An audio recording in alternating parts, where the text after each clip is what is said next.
Bezrat Hashem, Yom Shlishi, Yud Aleph Betishrei.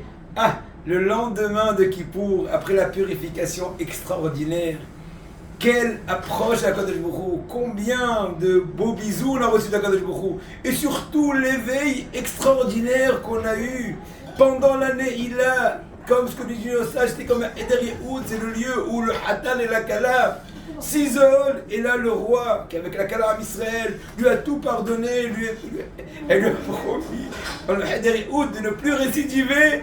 Il a fait confiance, c'est nous, il nous a fait confiance, il nous a donné une nouvelle chance, de nouvelles chances, d'ouvrir de nouveaux horizons, d'oublier tout, et comment dirais-je, se rétablir petit à petit, se rebooster.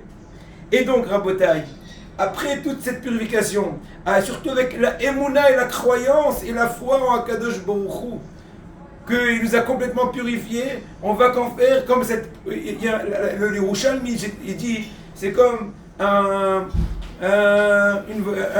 imaginons par exemple un coq qui s'est sali avec la boue, alors il donne un coup fort, il fait bouger fortement sa queue, et là il enlève toutes les éclaboussures.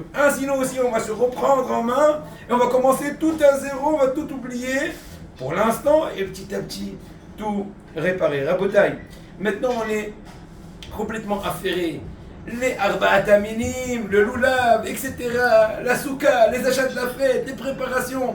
Mais n'oublions pas, on est encore toujours dans les jours de jugement, parce que le jugement final va être Kaosha Anaraba. Il y en a qui disent à Hanouka, mais Kaosha Anaraba va être le saut des sauts. Donc le Yetzirah Botaï n'est pas en retraite encore. Il est à la rigueur, il essaye de faire encore plus d'efforts pour faire échouer tout notre travail de Elul, de Tishrei, de Rosh Hashanah, de Kippour, d'expiation. Il essaie de faire des mains et des pieds pour Hazve Shalom, nous remettre dans notre mauvais passé. Et là, première chose, en général, il y a toujours de la pression dans la maison, surtout dans cette époque de préparation de la prochaine fête, la fatigue des slichot et du jeûne. Là, il faut prendre patience, ne pas le laisser nous piller, parce qu'un seul kourou, selon la Kabbalah, il vaut 151 jeûnes. Si on fait la multiplication, on peut arriver à des puissances carrées très grandes. Donc, ça ne vaut pas le coup à Botaï.